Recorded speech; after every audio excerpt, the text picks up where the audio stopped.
Hi there, I'm Doggy Dan. Welcome to part one of this 5-part series where I'll be sharing with you how I work and giving you some training exercises that you can put into practice straight away with your dog.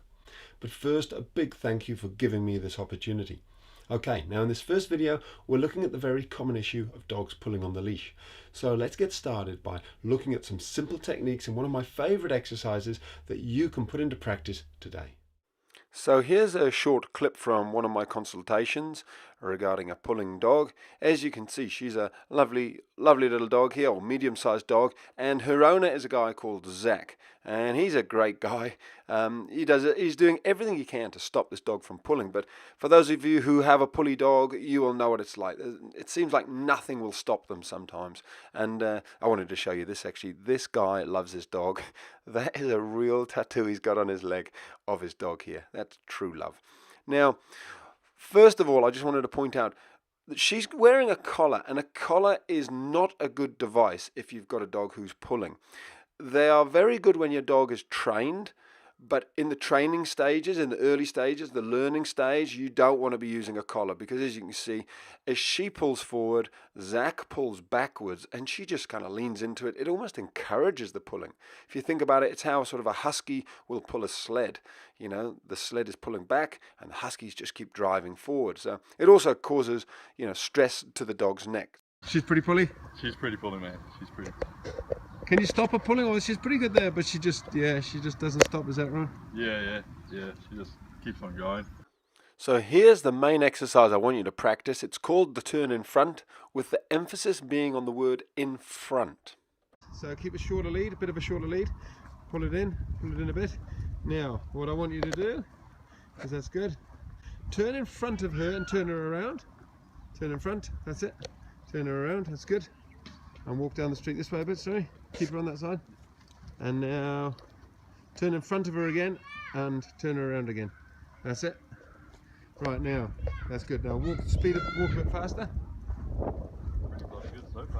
So let me do a slow replay. First of all, I'm talking about the length of the leash. It's way too long. So shorten it up even more. So I'm saying to Zach, no, that's too long. He's just setting his dog up to fail with a leash that long. You want a very short leash, but you want the leash to be loose.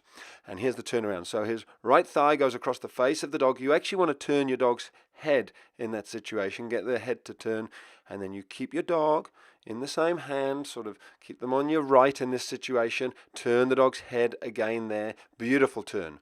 And Zach's walking the dog on the right, that's fine, you can change it later on if you want to. So that simple but powerful exercise is called the turn in front. It's far more effective for stopping your dog from pulling than just yanking on the leash. So I just want you to practice that with your dog when you're out on the walk. How's she doing? Yeah, nice. That's a different dog. Feels better? Yeah, definitely. She's looking, no, keep her walking. Yeah. So what you can do now is you can even relax your arm a bit. Yeah. Just give it a little tug back a little bit, that's it. Yeah. And now wind it in a little bit more so it's not so loose. Yeah. That's good. And now turn in front of her again. That's cool. That's cool. Bring her around. That's good, right. So I'm just going to replay that here because there's a lot of little things going on here. First of all, Zach's dog starts to go off and sniff, and he starts to let her. And I have to correct him and say, no, don't let her sniff. You don't want to let your dog to sniff whenever they want to. You must be deciding that. It's something I'll go into more. I call it the structured and the social walk.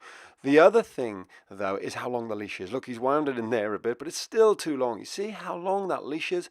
It's very hard for him to relax his arm. Look how high his arm is. And that's all because the leash is just way too long. So wind it right in there. She's happier on that shorter leash.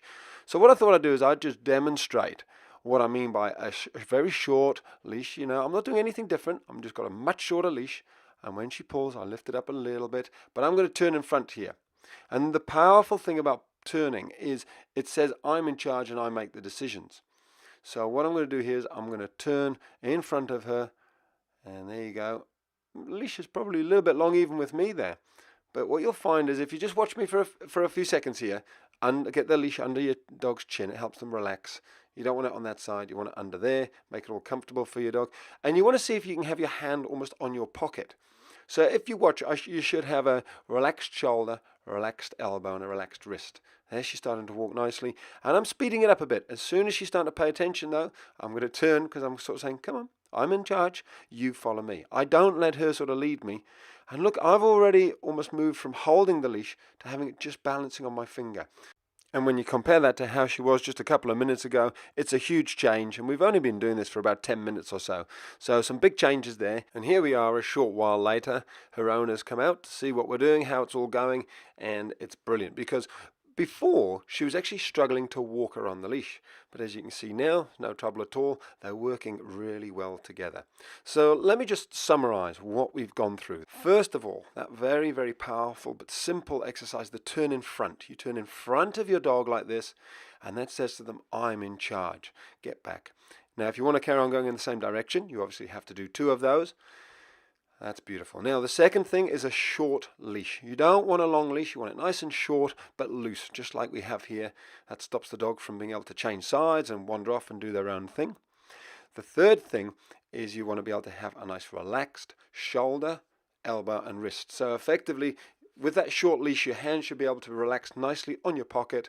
Even if you turn your dog around, you shouldn't have to be lifting your arm up high in the sky. It should be down by your side like it is here. So there you go, a couple of tips and a very powerful exercise. Now, when it comes to pulling on the leash, the stuff I've shown you here is great, but it's also crucial that you've convinced your dog inside the house that they should be listening to you and following you.